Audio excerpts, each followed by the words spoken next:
Welcome to the Red Bank Mayor and Council meeting. Today is February 10th, 2016. Could we please all stand for the Pledge of Allegiance? I pledge allegiance to the flag of the United States of America and to the republic for which it stands, one nation, under God, indivisible, with liberty and justice for all.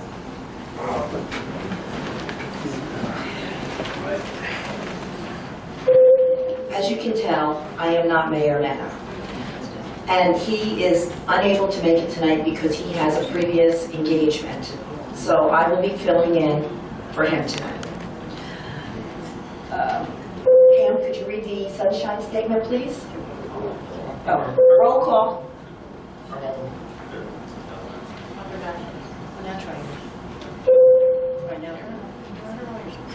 Here. This one is staying. I do. Okay. Councilman Ziprich? Here. Councilwoman Morgan? Here. Councilwoman Schwabauer? Here. Councilman Taylor? Here. Councilman Whalen? Here. Council President Burnham? Here. Okay, sunshine statement.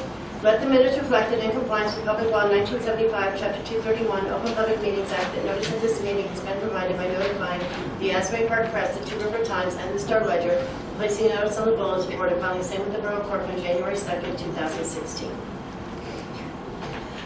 Tonight, on workshop, we have the sign ordinance we wanted to discuss.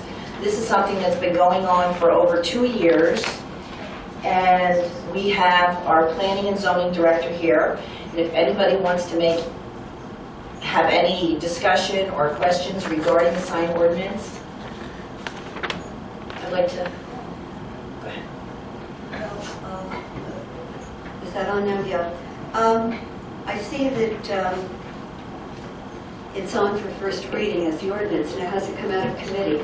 Have you had a committee meeting, and your committee members, have they been in agreement on this? Well, as you know, Kathy, you were on the code committee last year, and we had our last meeting September 9th with River Center, our new planning and zoning director, and we all agreed on everything. Yes, I know, that was the old committee. But I have kept Mr. Ziprich in the loop because he is Preservation Red Bank, and I'm very concerned about preserving the character of the town. So he knew about what was going on, and he was okay with that. And Councilman Whalen, we have had a discussion, so no, we haven't physically met, but we have verbally spoken. But let me just say this. This is only up for introduction. And from introduction, after it gets introduced, it has to go to the planning board. And that's going to take a month. So I did speak to the mayor about this, and what he said was, put it on for introduction. We talk about it, that's why Mr. Carter is here today. And then it goes to the planning board, and if they make any changes or anything like that, it has to come back to the council anyway. But we would probably get some good input from the planning board. So that's why we might benefit from doing it now, just, introducing it at least, to get the ball rolling, because it's going to take a while. Well, with the planning board, I hope streamline it. It is so complicated. It is 10 pages, and I mean, I know I'm not Einstein, but it's a very difficult ordinance to follow, and I think we want to encourage businesses to come into our town, and we're talking always about streamlining the processes, the procedures, and this sign ordinance is, I just find it very, very difficult to understand, and I don't know if we have really taken into account all that the business community would like to have. So if we introduce it now, it will then go to the planning board and then come back, or should it go to the planning board first?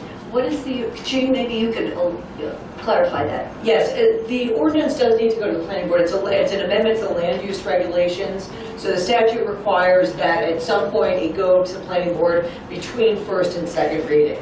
So I think what Council President Burnham is suggesting is if it's adopted on first reading, it could go to the planning board, they'll make their comments, the committee could meet, presumably they may have comments as well, and then both of those sets of comments would come back. If the ordinance is amended on second reading, and those changes are substantial changes, that would serve as first reading of the amended ordinance. I see. But, That again is the first right. introduction. Always between first and second reading on an amendment of a land use regulation, it has to go to the planning board for their recommendation and review. So it could also go separately, but it will always have to go between first and second. I mean, I started this project when I first got on council in 2013. And it's been over 2 years, and it costs money to do these things. We've had T&M bills, and we've just, you know, if you want to give input or you have any questions regarding the sign ordinance, something that's confusing you, why don't you speak to Mr. Carter about it? Mr. Carter, could you come up? If you don't mind? Do you have the sign ordinance there? Yes, we do. And can I? It's passing out.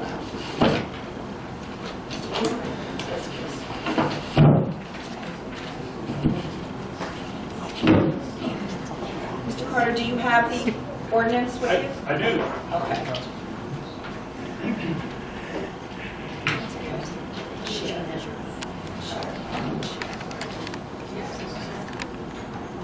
I had asked previously, you know, when you said you wanted it more streamlined, I think Mr. Carter and I both reached out to you and said, could you tell us where exactly you want it more streamlined? I worked, or we all worked, with Donna Barr, who had been the planning and zoning director for 27 years. Was it 27 or longer? Something like that, 26 years. And she knew exactly where it needed to be cut. She knew the problems. She knew conditional signs. We got it out of there. We did as much as we could.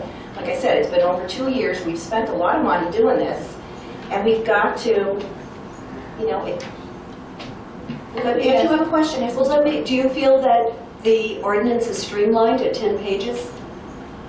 I feel the ordinance, Wait a minute. He's not on. Push the button on the bottom, hold it in for a minute until you see the little window. I feel the existing ordinance is very complex.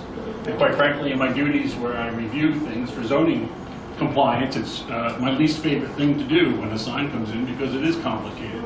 And it does take a while. And both the ordinance is complex and the process we use is complex. Most of the signs are in River Center or a historic district, and there's 2 other agencies that review, in addition to zoning, every sign. The proposed ordinance, and when I looked through the file, I've only been here a few months, so I don't have a 3-year history that this ordinance has, but when I looked through the file, it was in fact started about 3 years ago, in February of 2013 rather, and there was some conscious decision made back then 3 years ago to work within the framework of what the ordinance is, rather than scrap it and start anew. By its nature, there were some deletions, there were some modifications made to make it simpler, but it still is a complex ordinance. But to go back into basically scrap it and start all over again, I mean, you incurred a 3-year process, an $18,000 consultant bill, and you'd have that process again. One option might be to take the ordinance as it's been worked on all these years, which didn't seem to really make anybody totally happy. I don't think the business community is totally happy, even though it's made some concessions in that direction. I don't think anybody's going to be sitting in the back of the room yelling and screaming in support of a sign ordinance. But I think it is better than what there is now. I think what I've been focusing on is trying to make the approval process, both with signs and everything else, more efficient and more streamlined. I've actually done that in the short time we've been here. We've sped up some of the planning board. We've taken our zoning permits from a 6-day average down to a 2-day average. Our planning board cases, the small ones that I'm dealing with, we're getting through a lot quicker. So I think that's the real thing that's the most problematic with sign approvals and development approvals in general, and that's where I've been focusing. So is this still complex? Yes, it is still complex. Is it better than it was? Yes, it's better than it was. Is it perfect? No, it's not perfect. But it's an effort that came out of a committee over 3 years of work with lots of consultant hours, lots of consultant bills, and to kind of go back and start all that over again. And what I've done... I'm not suggesting that. What I've done once here already, and I've actually probably do it a couple more times, is as I review plans and review applications that come in and see things that I find that could be better, I'll suggest something, sometimes an ordinance change. For example, you did one recently regarding bonding. And that was an example. So maybe one approach to this is not to consider what's written here, even if it's adopted in a similar form that's proposed, as written in stone, but as a starting point that we can tweak as we go along, and people have complaints, or people find issue, or I find issue, the one that deals with it on a day-to-day basis with it, and come back to you and tweak it a little bit here and there, rather than some type of wholesale revision that would be very costly and very time. So that's an option. So, Glenn, you haven't reviewed this with the new committee. I know Councilman, Ellen and I had a conversation earlier today, along with myself and Councilwoman Burnham. As the newest member of the committee, I had asked Councilwoman Burnham if we could have a committee meeting next week, sit down with you and Mr. Sickles, and go through the ordinance, tweak anything that needs to be tweaked, and then make those modifications to it before we take any action on it. And then I think over the course of the next 2 weeks, we can put it on for the next meeting, and then hand it off to the planning board. Well, certainly, how you want to do it, it's your council's prerogative. Be willing to work with you in any way you so desire. Well, Ed, the thought was to get it introduced tonight, talk about it. I have a code committee planned for next Tuesday, so we could talk about it there, but at least the ball is rolling. And like Mr. Carter said, we have spent $18,000 of taxpayer money here. And believe me, I'm not a foot dragger. It's not because of me that this thing has taken over 2 years to do. So I would like to see it get introduced tonight. We have the meeting on Tuesday. If there's anything that we have to tweak, we do it. Meanwhile, it gets introduced, it goes to the planning board. It's going to take a month at the planning board, and then it still has to come back to the council for final.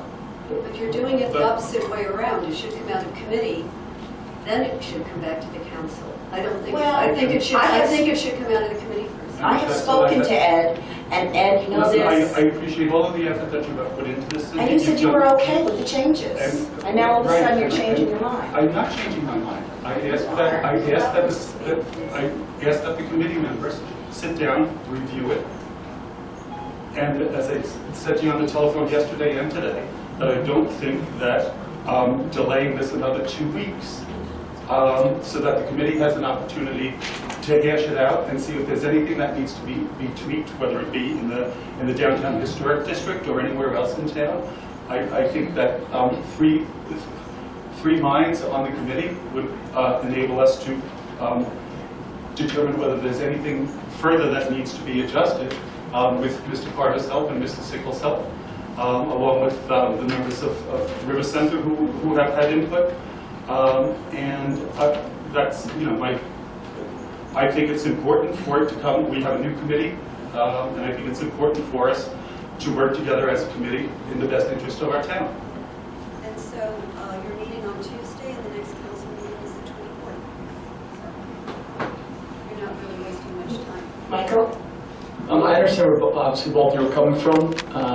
If we're going to just do basic protocol, where we have a committee meeting, and then just table it, go to have a committee meeting, we can hash it out, and then bring it. It's kind of exactly what we did for the White Street lot, to kick it to the planning board. Remember, you wanted to table it to go through the committee?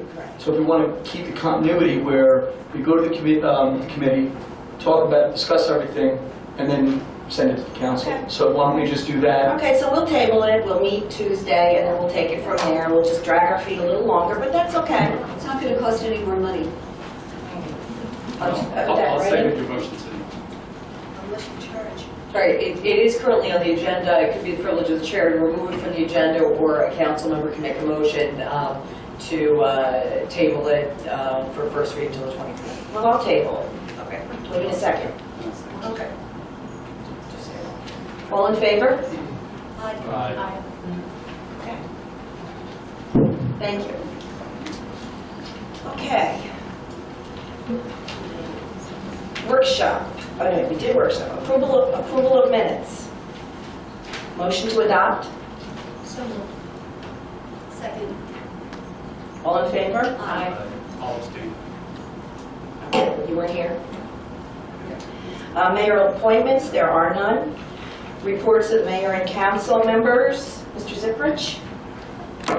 Yes, thank you. The DPW committee will meet next Wednesday. Notices will be distributed via email.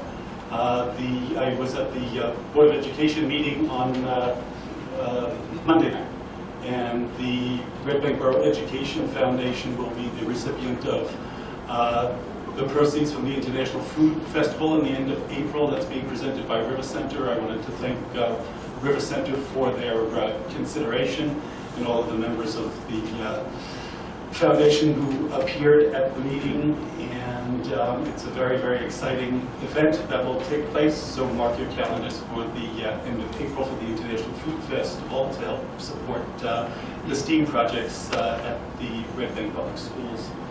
Shade Tree Committee is meeting Thursday to discuss spring planting, pruning programs, and insect control of a very aggressive borer that is heading our way. And from Historic Preservation, we'd all like to express our condolences to the family of Cal Pipo on the passing of his father-in-law, Pedro Pena. Oh, and one last thing. The Red Bank Borough Education Foundation is holding their annual 50/50 raffle. Tickets are available through the website at rbbef.com. And they're also available, they're $5 per ticket, and the drawing will be held on Friday, May 20th. Thank you, Ed. Kathy? Thank you, Council President. From the library, the author series starts tonight at 7, so you have 10 minutes if you're interested in heading over there. Toga Navarro is going to be speaking about her new book, New Jersey Artists Through Time. There'll be a Valentine's Day program for children this Saturday at 11. Chief McConnell will be at the next Let's Talk About Race program on Wednesday, the 24th of February at 7. And a bagpipe program is coming in March. That should be very interesting. I bet Jim White is heading that up. He's also a board member of the library. And there's also going to be the showing of the movie Inocente, a documentary about a homeless Latino teenager who becomes an artist. So those are all things happening at the library. And you may have noticed on the agenda tonight, there is a resolution to approve a new website, and it has come out of our committee, the Education Technology Committee. We've been meeting since last year when Councilwoman Byrne was on it.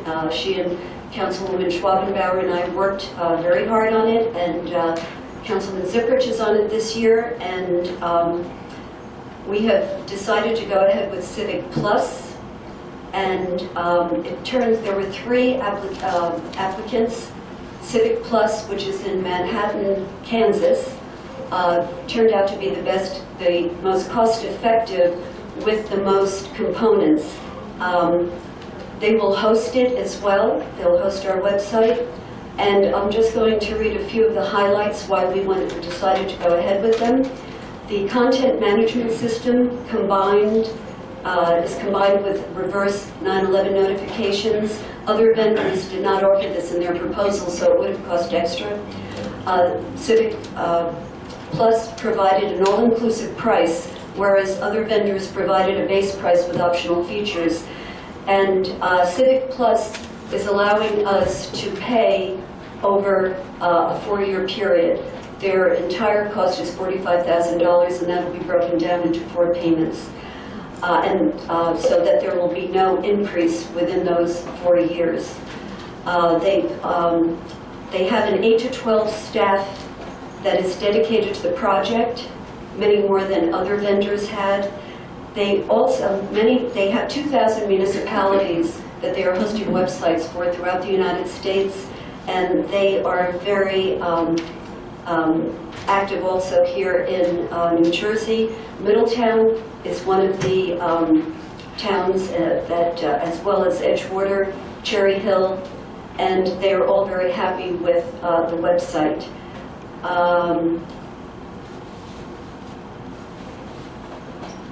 The other plus that was very important was that they will provide on-site training for 4 days, and that is included in the price. So they will be coming from Manhattan, Kansas to instruct the employees here, which is a very important element of their application. The websites have good ratings with ADA compliance, showing the minimal errors utilizing ADA evaluation tools. And they have 30 municipalities here in New Jersey. So we're very happy about that. We're moving into the 21st century. And so we will be voting on that resolution tonight. If anybody has any questions later on, please feel free to ask me, and I can hopefully answer them. Thank you, Kathy. And I have no report this evening. Councilman I just Rowley? ask a quick question to Sure. Kathy. You mentioned they're coming in person to do 4 days of training. Will it be built in for ongoing? I know you get already up front and then there's... They're going to be there the whole time. Okay. Yeah. No, I mean, but like going down the road 6 months from now, you have a question, they have... But they'll always be available 24/7. Awesome. Yes, no, it's, Excellent. and they're hosting. I thought I said that they're hosting. Yeah, so, no, it's a good deal. Thank you, Kat. Councilman Whalen? Thank you, Council President. So River Center had their meeting this morning, the board meeting. That went very well. I'm excited for the events for the upcoming year. The most recent one, like I said, at the last council meeting is the Restaurant Week from February 21st to March 3rd. The fire has a banquet for the Chiefs Dinner, which is next Saturday at the Molly Pitcher Inn. So it's going to be a great event honoring the new incoming chief, Chris Soden, and first deputy and second deputy. For the parking committee, reviewing complaints about the White Street lot hours and limitations and the uses, as well as parking during snowstorms. Some things that we want to look into. Human Relations Committee meets in 2 weeks on the Monday, so we're excited to get the ball rolling with that. So a quiet committee report, but I'm sure they won't all be. Thank you, Michael. Mark? From Parks and Rec, I just want to extend a thank you to St. Anthony's for their hospitality. We held our town hall at their premises, and it was a combined effort between Parks and Rec and the library, and actually Council President Burnham was there speaking on behalf of the Senior Center as well, even though she was on the spot. She did a great job. And just wanted to highlight a couple of things. That was a bilingual service. We last time approved the hiring of the first bilingual borough employee. It was a tremendous benefit to our residents, and we discussed new programs, better ways to reach the community. We're focused on reaching all of our residents in Red Bank. Just to point out quickly that registrations are ongoing for the Sweetheart Dance, the Spring Break Trip, the Couch to 5K, and also you can send in your photos for the ongoing photo contest. Details are on the website. You can always stop into the office. Thanks. Thank you, Mark. Linda? All right, Eugenia and our department heads are up to their knees in budget season. So as soon as we have a draft budget, we will be presenting that. Similarly, the audit is also underway. I've seen a couple of preliminary findings that look favorable, but I can't report on them for Eugenia until they are final. So as soon as I have those, I will report out. Thank you. All right, moving on. Communications and petitions.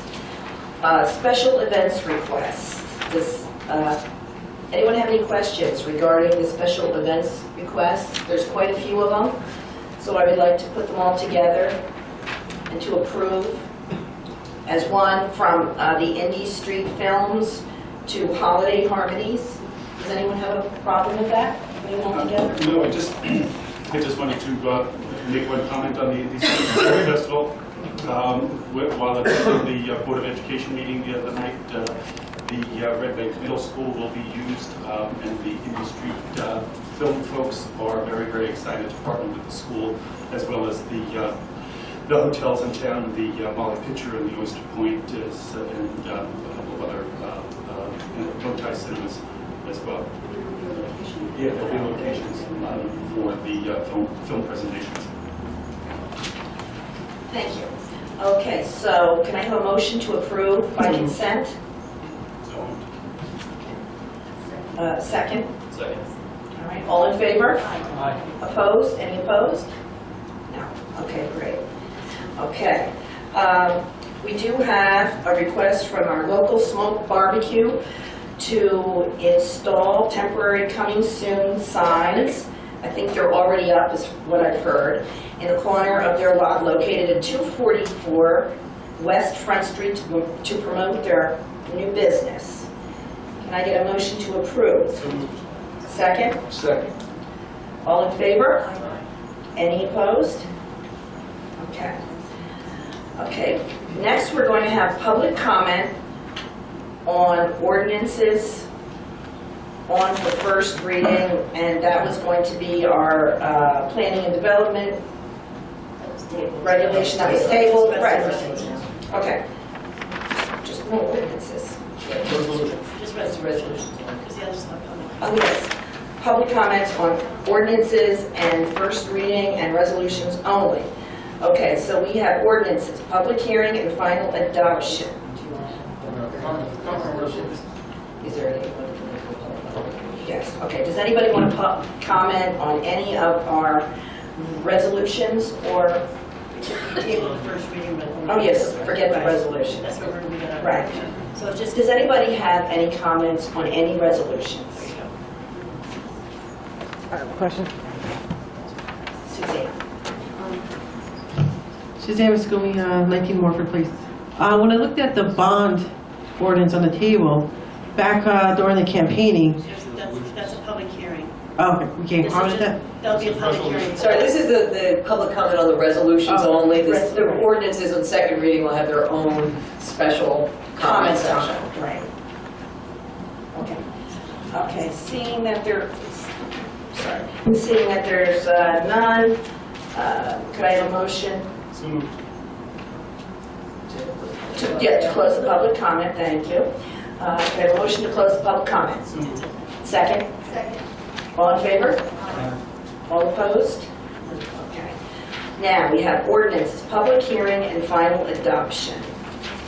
We have ordinance 2016-01, a bond ordinance providing an appropriation of $1,825,000 for water plant improvements at Chestnut Street and Tower Hill for and by the Borough of Red Bank in the County of Monmouth, New Jersey, and authorizing the issuance of $1,825,000 bond or notes of the borough for financing part of the appropriation.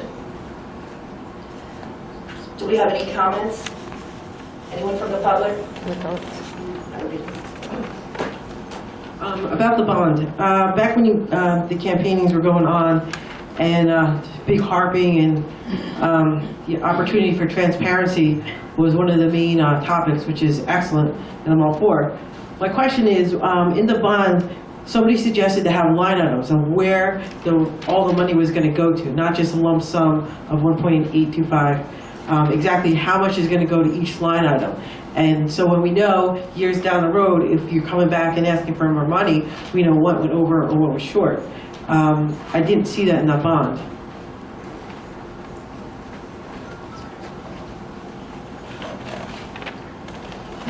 Does anybody want to respond to that up here? Linda, do you know anything about that being finance? So Suzanne, so it seems like the question is really more about how the bond is drafted and the materials that come with it to explain what the pieces are for, right? Exactly, because in the past couple of years, and even farther, people will come back to the council and say we need more money. So Right. to show transparency and show exactly what is going to be distributed to all the different line items, I didn't see that in the bond. Is that something we're not going to do, or is that something that will be down the road? So we know exactly why we're, have to have more liability. No, that's a good point. I simply didn't think of it. I don't know if we're allowed to draft a bond that way. Let me ask Jean. Can we do that? In terms of drafting the bond ordinance that way, no. There's a breakdown that can be provided in terms of what each thing that's going to be purchased by the bond will be. And in this case, it's a simple purchase and installation of the well. So that's all that it's for. You can't have in the bond ordinance, because it's essentially a financing document, that breakdown. It could be provided separately, but it cannot be part of the bond ordinance itself. Eugene, wouldn't that be part of the public bid specification as well? Right, that would definitely be part of it could be part of the bid specification in terms of showing what account everything is coming from. you might not have that in your specification. You would have that in your award showing what line item and what account, budget line, sorry, what budget line things are coming from. You can put it in the specification, you can provide it separately. This is just to provide the financing in terms of the expenditure of this money. That would have to be authorized by separate resolution, either through the awarding of a contract to a contractor or just something that appears on the bill list. And I don't need it to be the exact account, I mean, we're accountants, so we know line item, but at least a listing. For example, I think it was when we finished Count Basie Park, the council came back and needed another $15,000 for the sign that everybody said, oh, we have a new park, and I think extra money for the dugouts or something. So if we can get some kind of listing, not necessarily an account item, but even if it's not with the bond, but at some point in time to really show the transparency with the new council, that would be great, because that's a lot of money. Yeah, we can do that, thanks. Thanks, Suzanne. Anybody else from the public? Yes. Hi, Jill Spinelli, Lori Carello, Can you give us your address for the record? 17 Alston Court. And 10 Alston Court. What was your name? Lori Perrella. Can you spell Perrella? P-A-R-R-E-L-L-A. Thank you. And your address again? 10 Alston Court. And Alston. I just feel like over $1 million to invest in changing our water meters. Well, This is this isn't the right one. The next. Oh, the next one. This is just for the Oh, well. all right. I This is for our backup well. Okay. Next Okay. ordinance. Thanks, ladies. Okay, so, no one else from the public? All right. Motion to close public hearing? Second? All in favor? Any opposed? All right.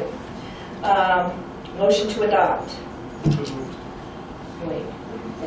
Okay, motion to adopt. Second? Second. Any discussion from the council? I'm just curious why this is coming up now. This was an issue that's been known about since, well, at least since early 2015 at the absolute latest. I'm just curious why this is being kind of thrown onto the new council in 2016. And I don't know why, when we knew about this issue, I know we've been touting this for a while. We had issues with incorrect numbers, we fixed those, but we still have a firm capacity issue. I know Stanley's done that with the lack of a guarantee, which is why we built a new well. I'm just not sure why it's taken this long to get to this point. And I don't know if Ed wants to address that at DPU or Stanley for a venture, I don't take a stab at that. I just don't understand why this is landing on this day, on this day. Well, this is something that has been discussed in committee for quite a long period of time. It goes back to the concern that Cindy raised last February about firm capacity. And I think Stanley may be able to address the DEP's guidance on the well and its production. Well, it's been a long process because there are various factors that influence this. As I said, this was due to the result that for years we were relying on a backup from New Jersey American. They now have their own firm capacity problems, which when they couldn't guarantee their million gallons a day backup, they said they'd give us a backup in emergency, but they wouldn't guarantee the million. That raised a red flag with DEP. And DEP says, okay, if you don't have that backup, you need a backup well. We've been over that ground. I fully understand that issue. My issue is I sat on that side of the microphone last year, and this was on the agenda, and it never got moved forward. I'm just curious why it's only now being moved forward. And it wasn't addressed by the prior council and mayor. I can only say it was attempted to be addressed by the council and mayor from various committees, from Public Works Committee and then from Finance Committee, because it's billing or it's part of the water system. And actually, there are two separate issues. This is the bond for the well, right? There are various questions that were asked at various times it was introduced. It was put back to committee, we went back to DEP to answer the questions, brought the information back, and then it went to the different committee, and then those people had questions. So each time it was introduced, there were questions. We believe we've answered all those questions. We also, what sort of triggered this immediately is we have this chance at very low interest, if not and/or forgiveness, principal forgiveness loan opportunity, where we had to file the application before March 4th, where we have to meet that deadline. We have a lot of issues going on with DEP. One is the backup well, the other is unaccounted for water, the other is the accuracy of our billing, and this is a piece of that. So as well as is required, we need to have a redundant system. We're getting that redundancy without replacing a well for years. That source of redundancy is no longer there, and that's where we're acting out.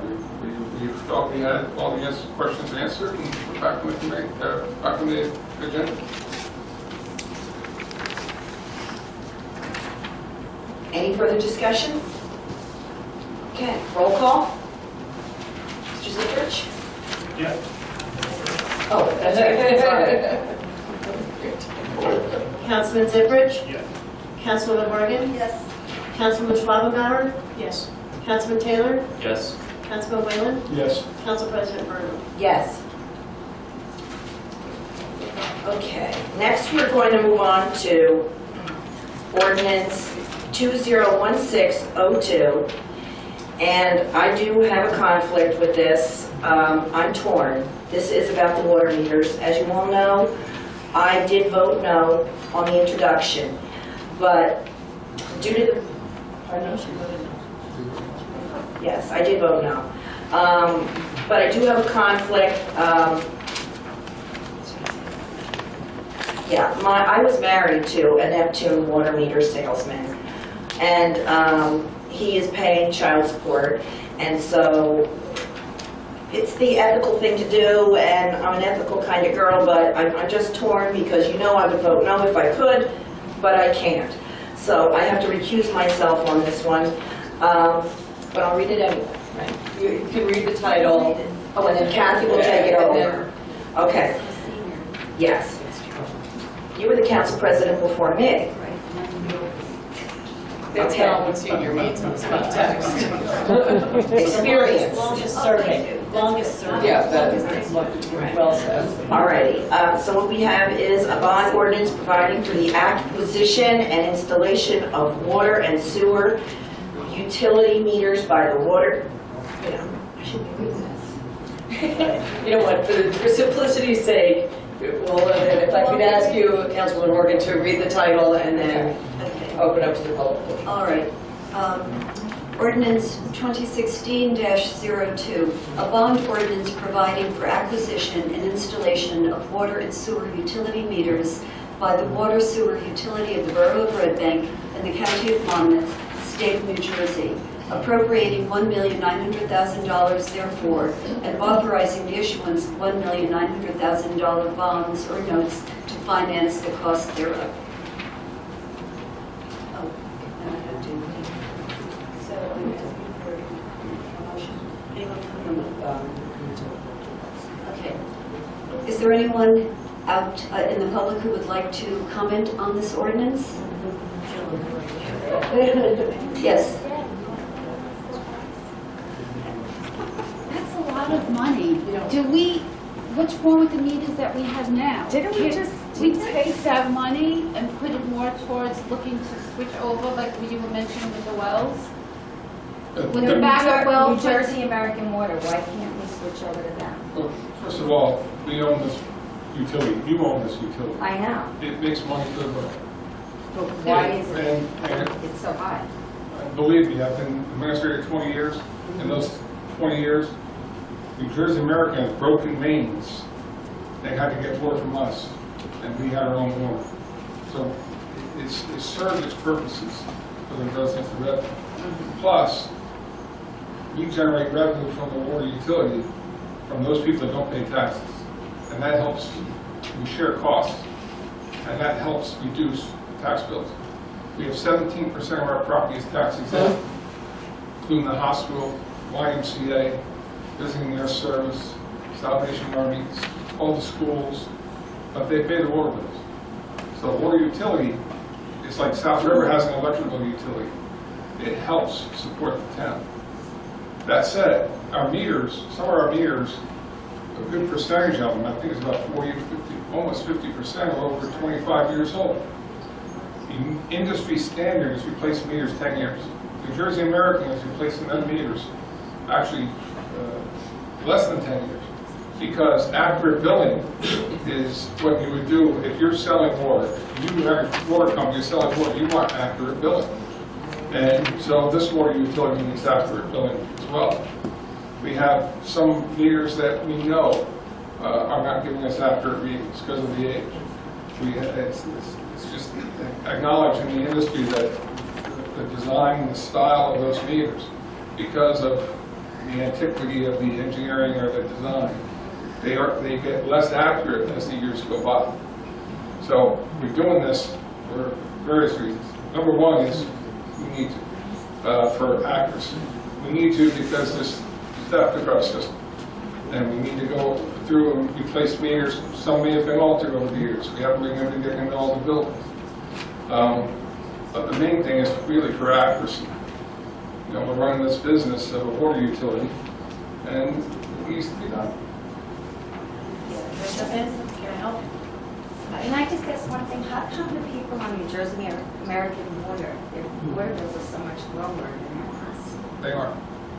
I don't know, like, We've friends done- that are paying and they're a lot And they cheaper. just got, And when I tell them what I'm paying, they're like, what? but you also, and your water bill is also your sewer bill. And New Jersey American, a lot of their customers, they get separate sewer bills. They I don't know, see but it. even so, it's still a lot I lived in less. Freehold for 10 years. There was never a problem of water getting It's delivered. And it ridiculous. was substantially Ladies, could you less. speak into the microphone, because this has to be taped?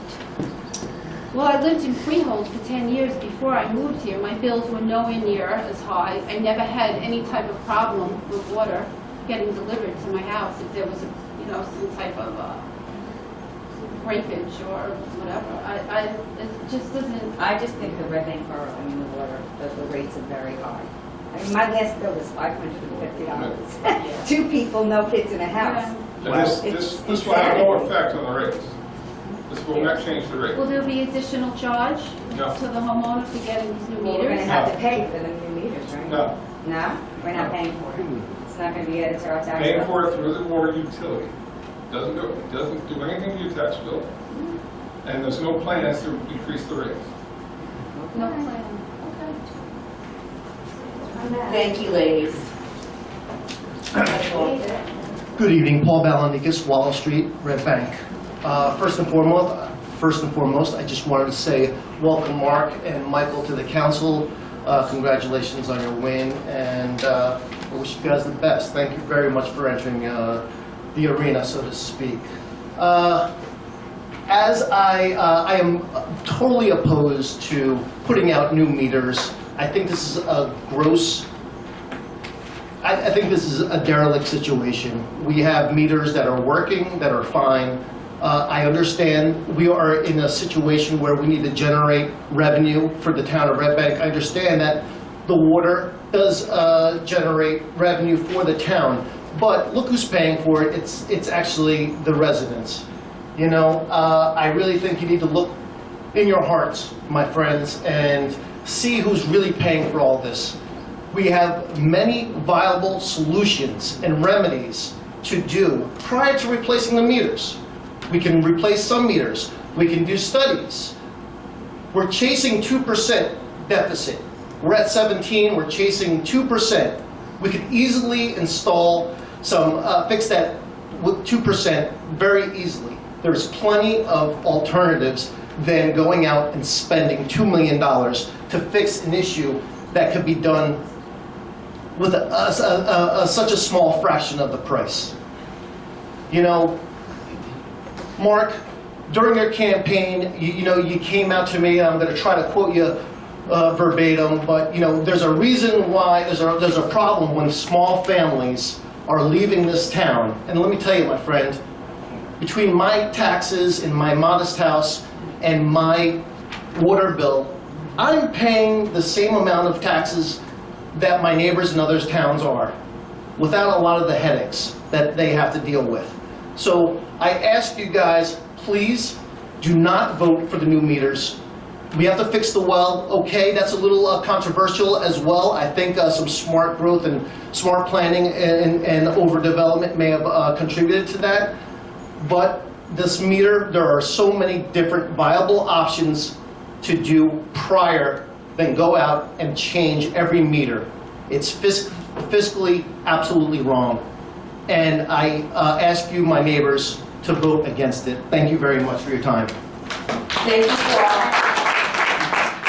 Jan? Good afternoon, everybody. Jimmy Dart. I'm from 48 West Sunset Avenue, Red Bank, New Jersey. The question is, the main question, who will be getting this contract to change the meters? It will go out to bid.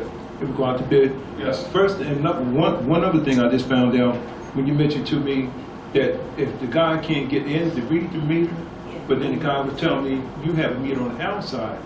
So I said, well, why would you need, then I mean you have to get 2 meters then? You know, there's 2 possibilities that we can do if we can't get into the house to change the meter. One is, well, install the meter outside. But then you already... That's a choice. That's one choice. The other choice is we'll shut the water off until we can get in and replace the meter. Okay, but you... So it's not guaranteed that we're going to be going outside. But one thing I remember you told me that you can't get in the house, you can't check, read the meter. But I just asked the guy, I said, let me ask you a general question. Then he said it's a meter on the outside. So he said, I don't really have to come in your house to read your meter. I can read it from the outside. And I said, okay, thank you. I said, that's the main thing I want to know. But another thing, and you said when they go out to bid, but one general question, you're paying $44 on the bottom of the paper. And I just want to know, will that $44 be increased? Is $50, $60? No, I'll say it again. There's no plan and no projection from either our auditor or our finance officer. There's no need to increase the rates when we install the meter. So you can't guarantee it that it won't increase this 1 year, 2 years, or 3 years, that this will never increase in the next 2 or 3 years? I can just say the projections and the figures we have is that we have debt service coming off in the water utility. Water utility, we have bonds for improvements that were done 10, 15 years ago. Some of those bonds aren't get paid up when these bonds go on. But you'll watch. We project that we do not have to raise rates with this replacing the meters or doing this well. So we want the people will not have to pay for these new meters being installed.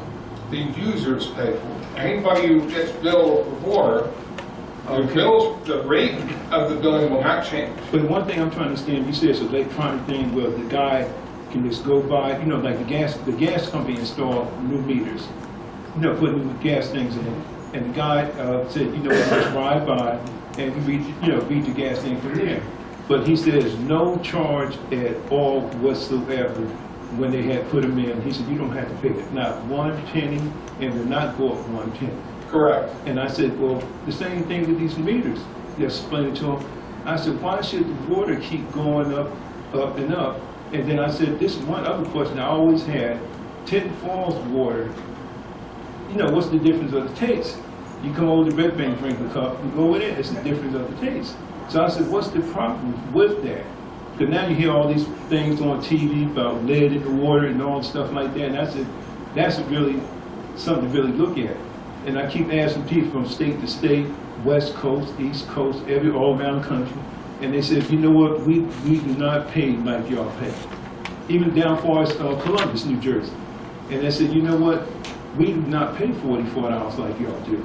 And these are brand new developments, and some have been there 10 years, 15 years, 12, over 10 years. So I said, well, why? They said, why are you paying that? I said, look. I can't answer about a water system in South Jersey or another state. But I don't know the details of that state. But so I can't compare. It's not an apples to apples comparison. But I gave them, when they come around, my friends with our family members, and I show them the papers. We talk. I said, there's here different, printouts and stuff like that. And I keep saying, why is water so high? It doesn't have to be high. you know, how like it is.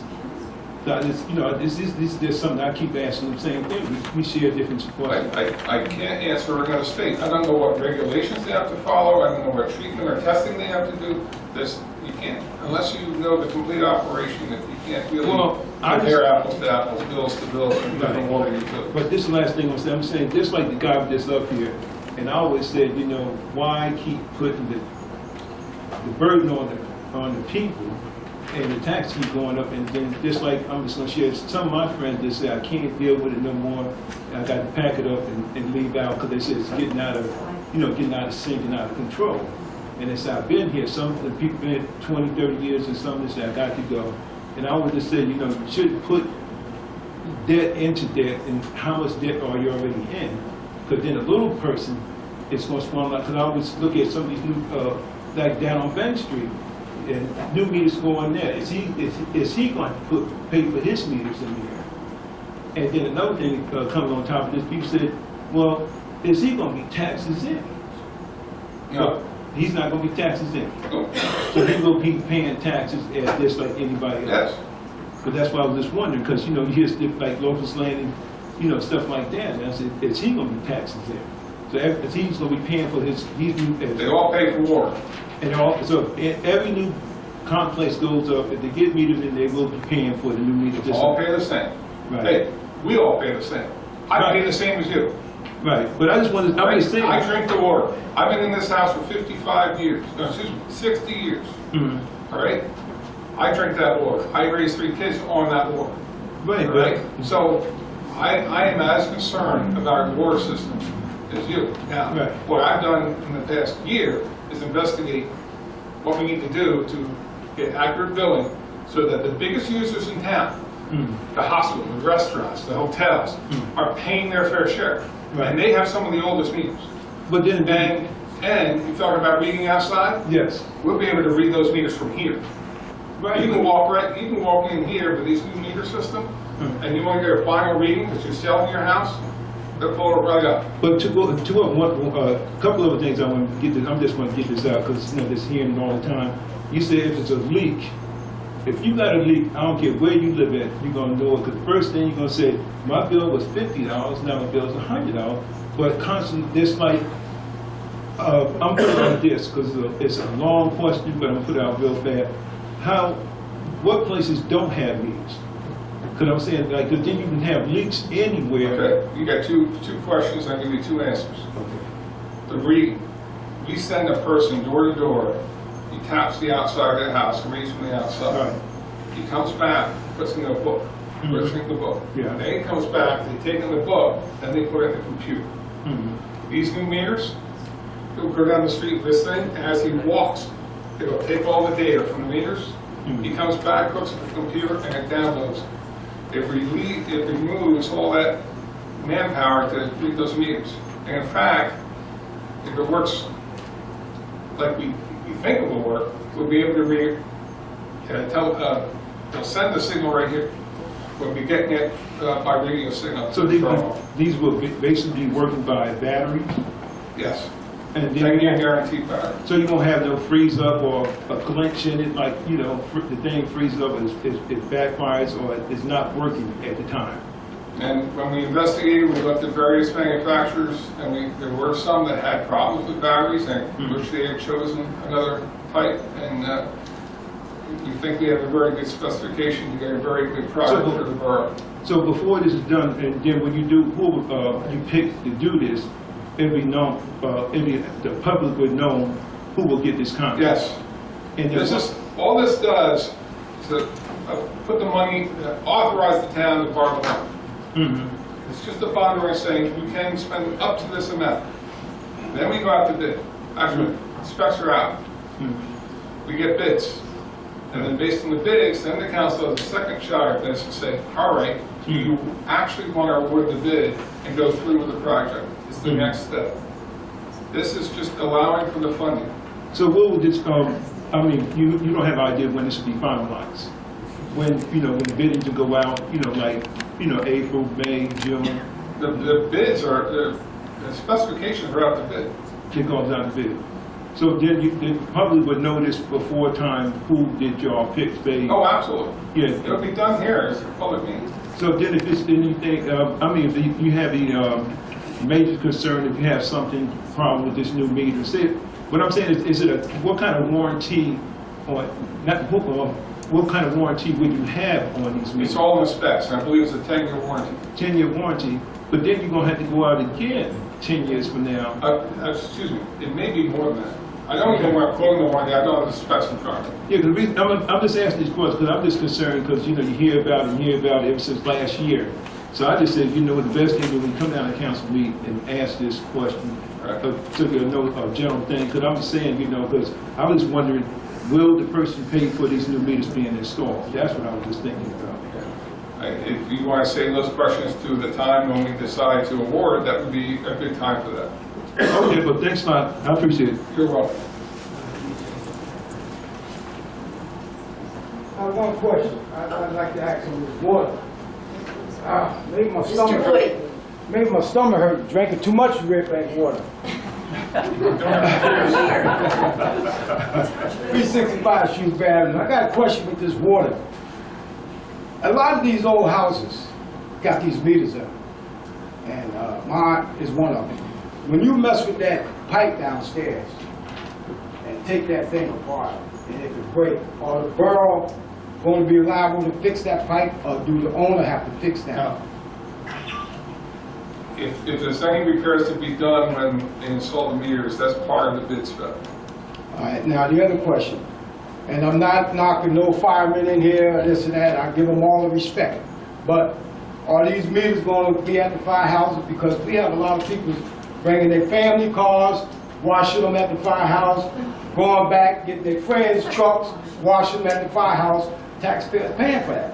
Are these meters going to be at the firehouse? Yes. Monitoring who's using the water. All borough facilities will be, including the firehouses. All right, but I just want to know now. Yep. That's a good point. Yes. Because I don't take a bath because my bills are so high.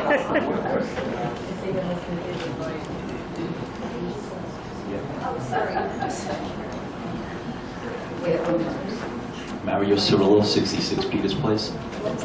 With all these meters that you're proposing, what will this do? Will this do anything to the water pressure? Because we have tremendous problems. I think that's probably the first thing that you should look at. I can't run my washing machine and take a shower at the same time. You have to pay for that yourself. I've just done that. Yeah, you could do that myself and pay $2,000 and the meter is, whatever it is in the street. Mario, we have, as long as, I can only speak when I've been administrator, 20 years, that before we do a road, we look at the water mains. And we've updated the water in your area. We ran the main down Drummond and tied it to Peters. Peters Place? Tied Peters to Broad to try and improve the mains. So if you're having problems with your house, most likely it's from your house to the street. And I mean, I changed, all the pipes have changed. All the pipes have been changed. You know, get rid of all the galvanized. No, not the street. That's what's going to cost probably $2,000. I mean, that's a hefty, you know, they ripped up the street. Couldn't they do that at that same time? Well, at the time they paved Peters, they gave everybody on that street notice, if you want to improve your water, now's the time to do it. Because that was done when I was here. Don't remember that. And what was the cost of that? Did they mention? I didn't know at the time. Okay. Could have been exorbitant. That's why I didn't do it. Thank you. Yes, this gentleman. Tom Weiserzak, 26 Oakland Street. I'm totally in favor of the meters. I'm probably one of the few. With that said, I'm asking for, I've asked for it before, we are home to 125% tax on our sewer. I had, my last water bill was $1,041. I told you that at the last council meeting. $600 of it went to the sewer. I don't mind paying my fair share for the water that I use to sprinkler my lawn and take care of my landscaping. But paying 125% tax on that, I think is absolutely insane. You know, we look to maintain our properties and maintain the community. You know, Councilman Zipperich actually was asking over the summer months, make sure that we water the borough trees out in front of the house, which of course I did. But again, that comes at another tax, another premium for me. So I've been asking, and I hope that you're entertaining this, or at least have a plan, or we can discuss this here. I want to have the ability as a resident to buy a second meter, to install that at my own cost on my sprinkler system and have that deducted from my sewer bill. That will at least be fair for using water that is never ever touching the sewer. That should be absolutely considered there, because the tax rate of 125% on something that I'm not using is absolutely insane. Right. So I would absolutely appreciate consideration on that. And I think with this, you need to do that. You need to do that before this summer, so people, and I'm sure your bills on your house are absolutely from irrigation. So I understand everything else, and that's great. You're really considering it, and again, I am in favor of it. Again, probably one of the few, but we need to do that, and we need to do it now.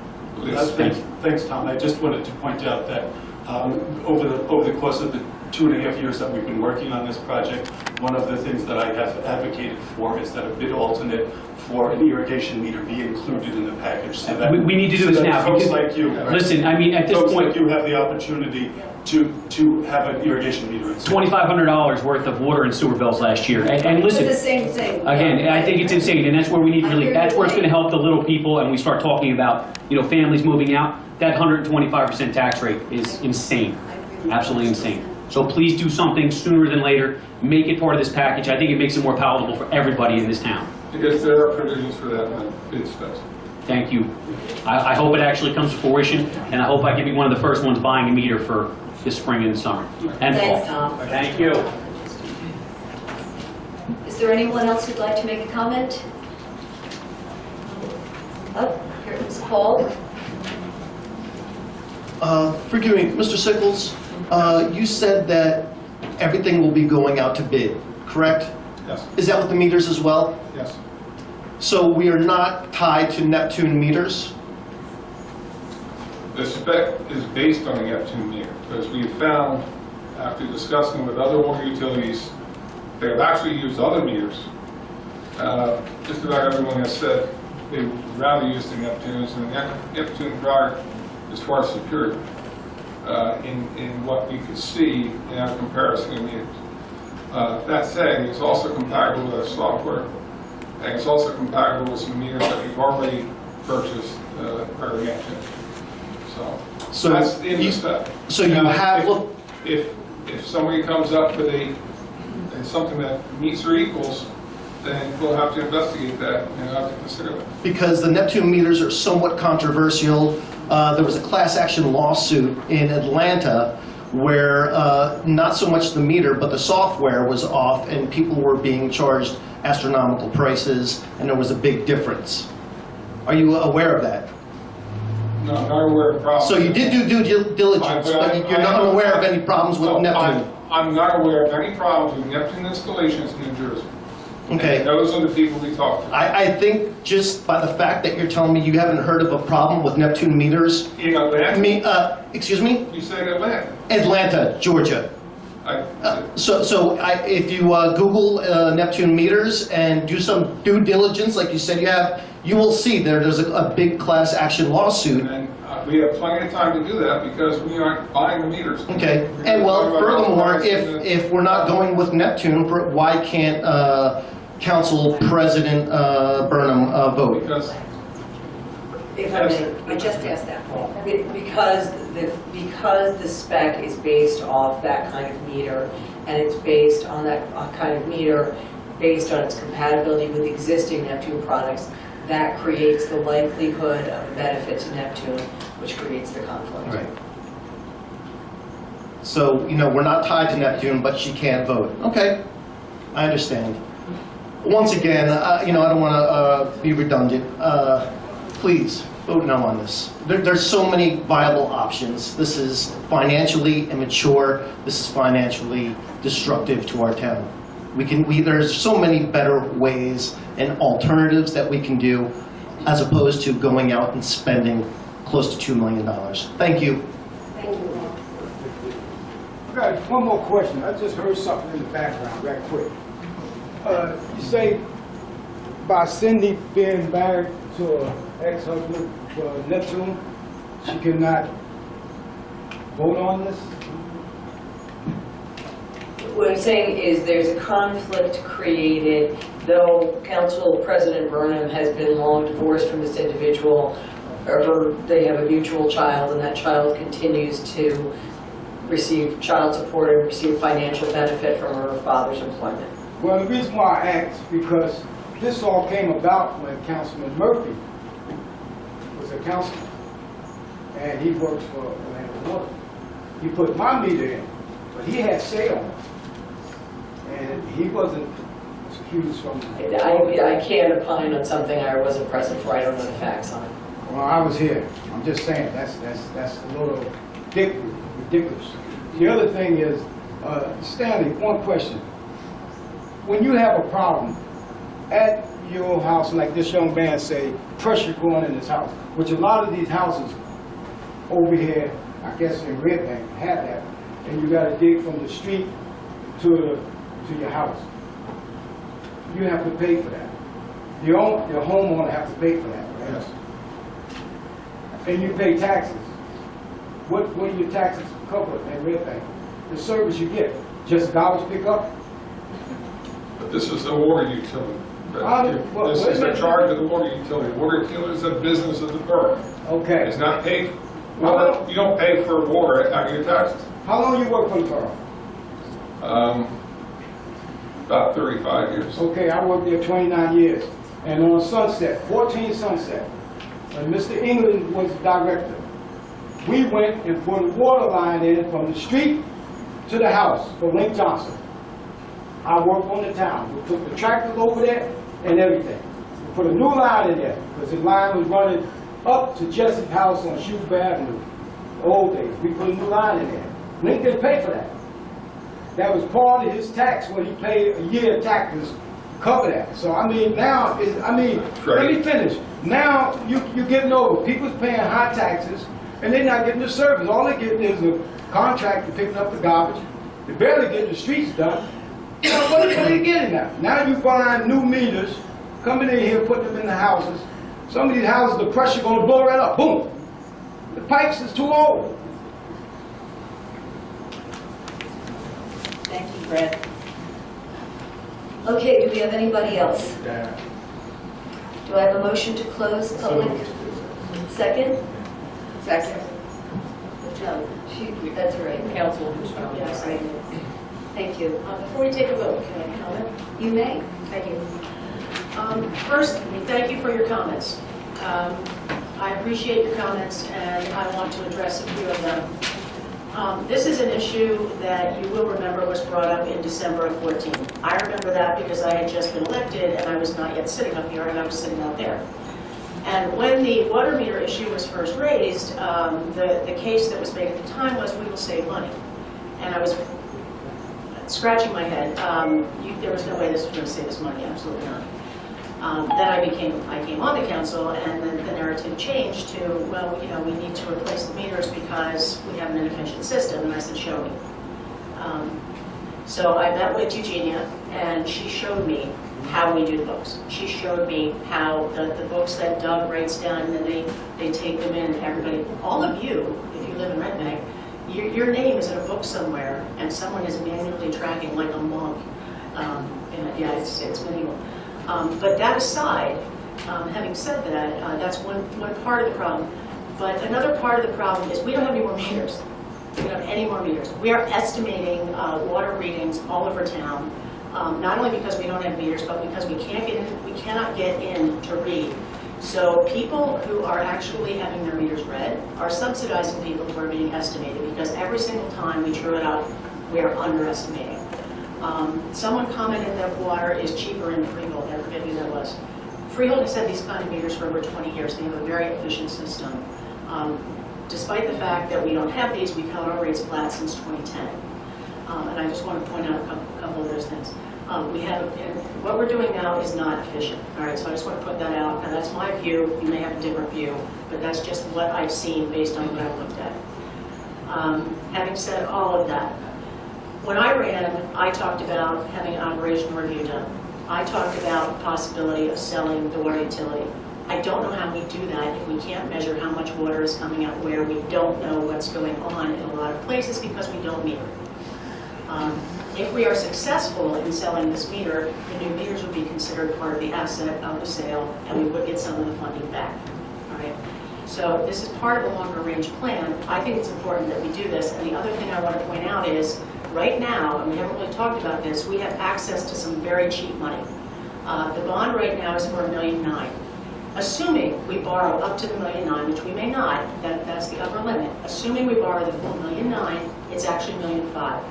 Out of that $1.5 million, we get 75% interest free, so that's $390,000 you're paying interest on. Okay? So essentially, you get the benefit of staging your installations over many years because it's basically interest free. You get that benefit, but you get all the meters in at once. And the only other thing I'm going to mention about it is that, this hasn't been brought up either, there's a memorandum of agreement out there right now with the Department of Environmental Protection that, by the way, I am enraged that these two are being asked to vote on these issues now when this has been hanging out here for a year and this has not been talked about. This was deliberately dumped in their laps, and now they have to make a decision on this, and it's a very unpopular issue. Having said that, this memorandum of agreement says that, and this is all about the well, really, but as a side note to that, they had asked us to put in place water restrictions. And in order to remove the water restrictions, they said, if you install the meters now, we'll take the water restrictions out. So that's really not the reason to do it, but I just want to get that out there. That's really all I have. Thank you, Linda, for explaining that. That was very thorough. I just wanted to go back a little bit in history because, I know the city had mentioned how difficult it is to get things through the governing body and how things take a long time. This project came up 2.5 years ago. We've been working on it. We have looked at the census meter, the Badger meter, the Neptune meter, which Cindy brought to our attention. The Neptune meter has been used in a number of municipalities that I've visited all over the state, including the town of Clinton. The Neptune meter is available on the Morris County Co-op. It seems that in all of the visits that we made to municipalities that started out with either a census or a Badger meter, had difficulties and some buyer's remorse, if you will, and then went out and replaced those meters with the Neptune meter, largely because the interface, the software interface, was easily integrated into their systems, which again will make us that much more efficient and bring us into the 21st century, which I know you are an advocate of. So thank you. Thank you.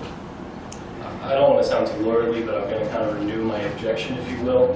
The water meters, as Linda pointed out, this is part of a memorandum of agreement. We have a legally binding contract now with the DEP. The water meters have to be replaced, otherwise the borough residents face water restrictions. I have never seen this memorandum of agreement. I'm pretty sure that Michael had never seen this memorandum of agreement. This memorandum of agreement was signed in December of 2015, meaning the elections had already happened, and although it took Michael a little while to get confirmed, the results were confirmed, and yet the old council and mayor moved this forward, fully intending to drop this in our laps. First thing, I've been on the council 5 weeks. I haven't had a DPU meeting. We have a new director of DPU who is also water certified. To the best of my knowledge, he's never seen this memorandum of agreement either. I just don't understand why this issue is being brought up in 2016 when this could have been addressed. This has been a process, as Ed just pointed out, for 2.5 years. Why is this just now coming to a head, and why were the meters included in the first place? Ed, if you'd like to address that. The DPU meeting was canceled because of the snowstorm and the fact that I couldn't get back to town. You also were unable to make the scheduled meeting at the hour that it's usually held. That's because I had to go to work.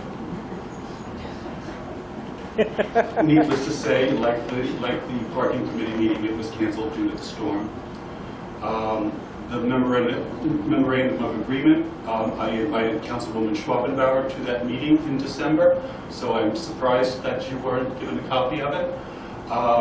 The mayor at that meeting had said that he was in agreement with the DEP and that he would execute it as soon as he was able to, which is why I imagine he executed it. And 2.5 years of work. This has been on the agenda. I have put it on the agenda. It has been removed from the agenda. We have been back and forth in committee on this.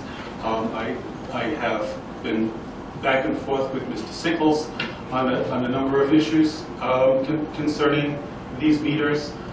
At one point in time, we had no meters to install, so if anybody built a new house, I brought that to the public's attention. And the mayor's Band-Aid solution at that point in time was to buy a handful of meters so that we had them on board. And that's the way we've been operating. But in the meantime, as new construction goes on in Red Bank, those meters will be consumed. And as other homeowners need to have meter replacements, the existing meters will be consumed, and then we're out of meters again. So the memorandum of agreement was signed by the mayor, marrying the well and the meters together.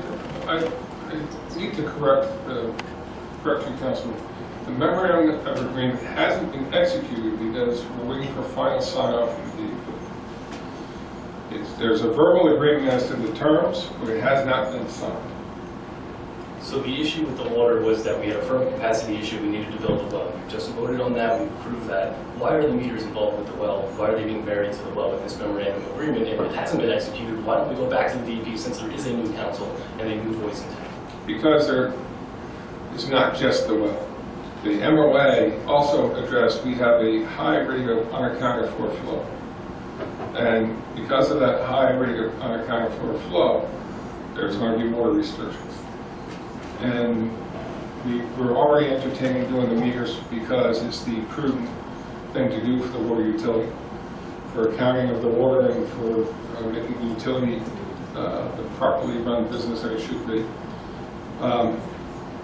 And it was discussed at the time, well, if we do these meters, will that address the fact that, help address this issue with regard to the unaccounted for flow? And we point out the fact that so many facilities, the meters are either stopped or they're old, they aren't functioning to their peak performance because they're over 25 years old. Some of our largest users have the oldest meters. So we replace the meters, but meters where there are no meters now in all the public facilities, would that remove that restriction? They say absolutely. And in fact, if we go forward with this project, they'll remove that restriction, even before the meters are installed. So that was a good quick pro quo to get that MOA agreed to. That's how it came up. But it's a business decision. The water utilities, the New Jersey American has replaced their meters twice since I've been administrator. We haven't replaced ours in 20 years. And it's just a good business decision for the borough of Red Bank, and for the residents of Red Bank, to make sure that our biggest users were getting accurate readings and accurate billings. If I could switch gears just a little bit, is there any added cost to installing them outside versus in the homes? Yeah, so they go outside, they'll be in pits, meter pits. We would tap the line in that median between the sidewalk and the curb, put the meter in there, and a meter from the street. It would cost more, but we would rather put them in the building. And the specs are prepared either way. I know one of the issues that we have, especially with the unaccounted for flow, is we're estimating bills on houses we can't get into. So either we need to put some more teeth into the ordinance, and I, for one, am not in favor of turning off the water because typically it's a landlord and you're affecting the tenant. You're not actually punishing the landlord. So I want to see us do something with an ordinance or some sort of resolution on this council that addresses the inability to access our own system in the houses.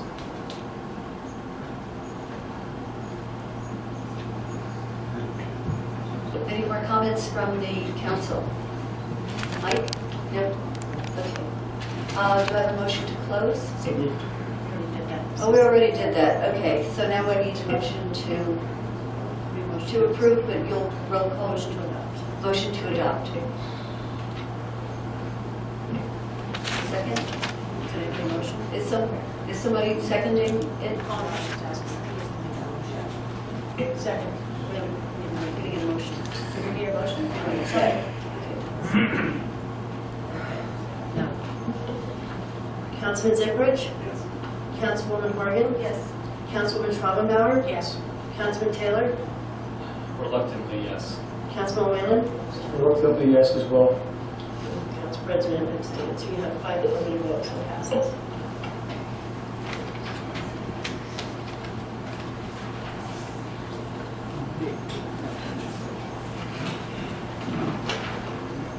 I just have to say one thing regarding water. For 3 years, I have been talking about doing an operational review, which would only cost us $15,000, and I thought we should do that before we do the $4 million worth of water work. And I've also talked about, and I think this is something we really need to consider, Mr. Ziprich, is selling off the 250 homes in Fairhaven that are outside the footprint of Red Bank that use Red Bank water. I think, you know, it's going to be a one-time revenue generator, but we would get rid of the capital expenditure, and we could use that money to help the residents in some way. But I've been talking about that for years. That's what I have to say. Thank you. Okay. Moving right. Resolutions. We have many resolutions, and if it is okay with the council, if no one has an objection, we'd like to vote on this all at one time, from 16-41 to 16-54. Can I get a motion? So moved. Second? All in favor? Any opposed?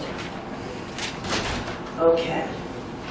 So that was consent agenda, that would be sent to resolution 16. Oh. Okay, so we need, Yeah. okay, so Mr. Ziprich, you did made the motion. We need a second. Second. Great. And then we need a roll call.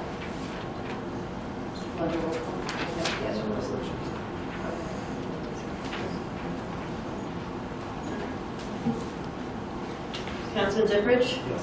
Councilwoman Horgan? Yes. Councilwoman Schrobenbauer? Yes. Councilman Taylor? Yes. Councilman Whalen? Yes. Council President Burnham? Yes.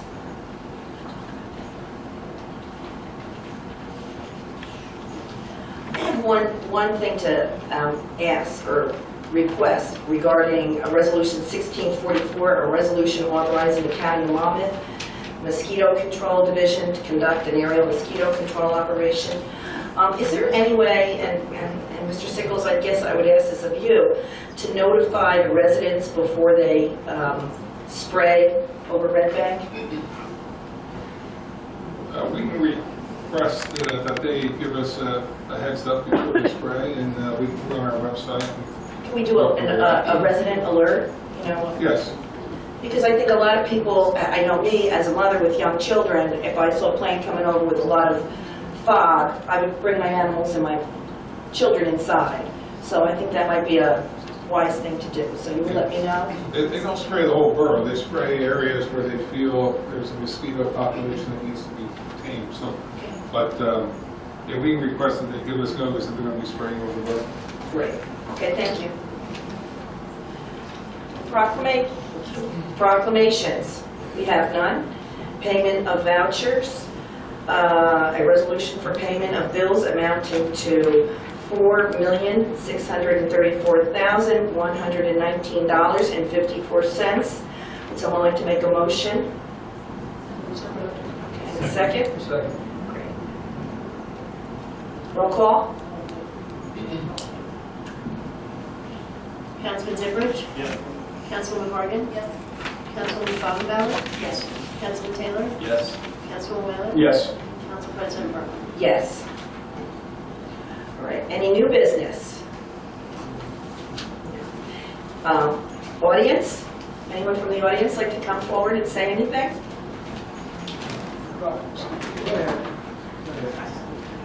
Steve?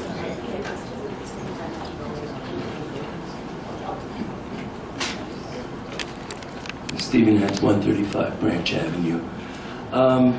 Just a comment on the process that I witnessed here tonight with respect to the concerns that council people have about the expenditure of money for bonds and such. Mr. Taylor, I think that you probably should consult the minutes to find out what the process was, how this issue got moved from date X to date Y. One of the things I think I remember is that Councilwoman Burnham at one point requested that you table this so that the new council could address it. So that would be one factor in how things got transmitted from date A to today, date B. The other thing that I was a bit concerned about is the fact that, you know, when you run for office, it seems to me, you run for office in order to solve problems. And when a problem confronts you, I want to say this in the most respectful way. You don't whine about having the problem presented to you. You ran for office, now it's your problem. If you didn't like it, then I would have hoped, those who voted reluctantly, I would have hoped that you would have voted no. I don't agree with a no vote, but I would like to believe that my council will vote its conscience. I mean, you were elected to vote your conscience. So a reluctant no does nothing for me as a citizen. It suggests to me that you have other factors that are weighing in on how you're voting. And you've banged your head on the difference between a campaign and governing. And welcome to the mess. And I'll do my best to support you when you're voting for the things that I believe in. Thank you, Stephen. Mr. Boyd? Yeah, talk about these mosquitoes. I remember last year and the year before, I came to the same council meeting, and I spoke about the sanitation trucks were parked down before the sunset with a trough full of water, and it was a hot day. I mean, it was all over the back of that garbage truck, and it was like that. So they got rid of a couple of them. And I think if the water ain't out of now, it may be frozen. But nobody pay attention to that. And that's Zippers Department of the Public Works down there. Look into that. Never looked into that. And now here we is talking about these mosquitoes. You didn't even solve that down there two years ago that I asked that the water was in the trough down there. Nobody went down there and drained that water out of the garbage truck. Where it's a plug in there, you're supposed to drain them out. But when they fill up with rainwater and whatnot, and they stay in the hot sun, 80, 90 degrees, that's a nest full of mosquitoes. And it was like that. It was terrible down there. My niece and them stayed in the projects down there. And those mosquitoes down there, in the back of that trough with that messed up water, contaminated water and whatnot, they'd only go to bite the kids and give them a disease or something. It should have been looked into. Nobody pays attention to that.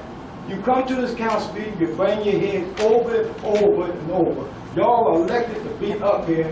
Nobody comes out to see what's going on the west side. Cindy comes to New Council, Linda comes out when we make a phone call. I never see Councilman Zippers to come over, he would get my hand and go and see anything about down the foot of the sunset. The other thing is, I want to thank the director of Public Works. Those vehicles that's down there, I see that they, I think, I wrote a letter, and they've been, I guess you're selling them. People's been getting them. People's getting them from down there. You know what I mean? I'm just saying, a lot of people came and thanked me. They said they seen the trucks and cars being taken from down there. I want to thank the councilman for that. The other thing is, there's an ordinance here in this town. Vehicles do not supposed to be parked on grass. Is that right or wrong? Correct. Why are these vehicles parked on grass? I don't want to bring no name up, this and that. But we have one house, got 9 cars in the yard. In the yard. 9 vehicles been sitting there ever since. Can you tell me the street? Wait a minute. Ever since I lived on Bank Street. You know what I'm talking about? Okay, thank you. Now, these cars been sitting there for years and years. And I mean, if you go by there, it's a disgrace. I mean, it's a shame. You got all trucks. You got trucks in the yard, cars in the yard, gas tanks rotted, leaking in the ground. All pans got holes in them, leaking in the ground. It's a why are we allowing this to happen in our town? Craig, I can speak affirmatively that we've taken enforcement action, and the enforcement action is tied up in courts. I know that. We've been issuing summonses, we've issued notices, but we tie up in appeals, both at the county and state level. Well, you know, one thing my father told me, God bless him dead. He said, you know, Freddie, you can have all the money in the world, but you can't beat City Hall. And I guarantee you, if you keep giving tickets, something's gonna break. I guarantee it's gonna break. Either he break, or the bank gonna break. But I'm just saying, it needs to be done. Not only that, you need to have a code enforcement to go around and look at these yards. And you got vehicles parked in the back of these houses where, when I worked for the borough, I'm not going to keep throwing that up, but it never did happen. You had Buddy William out here. I mean, he gave my brother's ticket for vehicles being parked in the yard. Ernie Von Pelt, he used to come around. And if that vehicle wasn't registered and the timely matter, you had to tow it out or you get a ticket. We're not doing that no more. We're losing money. I'm not saying you got to rack it up on it, but we're losing money. We have orders here, we're not forcing the law. Now, Mr. Sickles, I was given a summons. My aunt was given a summons a couple years ago. I called him. I had to tear her garage down or fix it up. So I ended up tearing it down. I got the thing, I called him. Give me enough time to tear it down. I mean, you ride around the street and you got stuff that's in yards that was there before my aunt was. I mean, it's a shame. I feel bad because how can you give me something and this person's not giving it for their yard? I mean, we have an ordinance here. We have to enforce it. We got y'all up here. We have to do this. We can't, I mean, we got kids. And we don't want our kids and our great-grandkids to grow up contaminated or whatever. We got new homes being built down here on Bank Street. They look nice. But we don't need this disaster down there when people's coming to see this. We need to get on this. And you know what I'm talking about. Thank you. Thank you. You know, Mr. Sickles, let me just ask you this, because as chair of code, I have spoken to you about what Mr. Boyden was talking about, the cars on Bank Street. Is that a Mr. Wilt problem, or is it a code problem? It's a code enforcement problem. So who would? And we are so Mr. addressing, Woods? there's 2 issues. It's derelict cars, Right. property maintenance issues, but there's Right. also a parking issue. And the parking committee is going to be meeting next week to discuss the parking issues. Okay, thank you. Oh, I'm sorry, Mr. Forrest. Well, you didn't see my hand up before because I didn't have it up before. Council President, I don't know if I've ever seen you sitting in that seat before. I haven't. Congratulations, I guess. And you know, every time somebody knows, I understand why we pay you, listening to all of us. I'm glad we do. I mean, we get a lot fewer people at the Board of Education, so it makes it easier to be a volunteer. Occasionally. Ben Farr, 16 Locust Avenue, speaking only for myself as usual. I just wanted to comment a little bit about the water issue and the bigger picture stuff, and that is, I am, as you know, a volunteer with the environmental group, New Jersey Friends of Clearwater, and I hear the word privatization a lot, and on a lot of levels, whether it's presidential or just right here in the little town of Red Bank, New Jersey. And having had good and bad experiences in New Jersey with privatization, I just want to comment that, you know, water is a very important asset, drinking water, in the world. and there's less and less of it. It's very valuable. I don't really know enough about the meters to say this is the right thing or the wrong thing, or whether it's cheaper in freehold. I know that I own a small property in Tinton Falls, and I pay a lot of money for their sewer and water there. I don't know if it's less or more than us, but you know, it is an asset, and I'd be very careful with this sort of, I don't know, you know, the merchants of, well, privatizing will save money. It might have been a good fit for trash service. Of course, that's a service, you know, we're getting. But water is really an asset. And, you know, the French companies that own the American companies, you know, they're international conglomerates, and they're not nonprofits. They're buying water companies and municipal services for a reason. And it's not charity. And so I'd say be very careful and ask really important questions and look at the patterns, a lot of these companies. You know, privatization sounds great, and sometimes it's a good idea and it's a good fit, but sometimes it's really about somebody or somebody's making a lot of money at somebody else's expense. So, welcome to the mess. Guys, you guys came right in the middle of everything, right? So, I just want to jump on what Steve mentioned. Fair and unfair. Hey, look, we got another school expansion that's happening. We all have very little input on that, and the state gets to decide that, and that's not really fair either. And taxes may go up, and the funny part is you get to collect them, even if the school boards or the charter school and the rest of us raise our costs. So that's not fair either. But anyway, thank you very much for your time. Thanks, Ben. Thank you, Ben. Your points on the water are well taken, and I don't think that anybody on this council would act cavalierly in any sort of manner to privatize the water if that was the route we were going to go down. I think Councilman Burnham already indicated, and Linda as well, an operational review is a simple way to get a handle on the water situation. I don't think we have a good handle on it right now, and part of my reluctance is that you have to move this forward. We do need meters, we do need to true up our system and make it more efficient. Running two systems is not efficient, and from an accounting standpoint, from just an efficiency standpoint as far as government, which is not known for efficiency. So your points are well taken, and I think Just making a comment on privatization. absolutely, it's, all I'm saying is we're not making any, we will never make a rash decision. At least I won't speak for myself. I will not make a rash decision on any sort of privatization of water.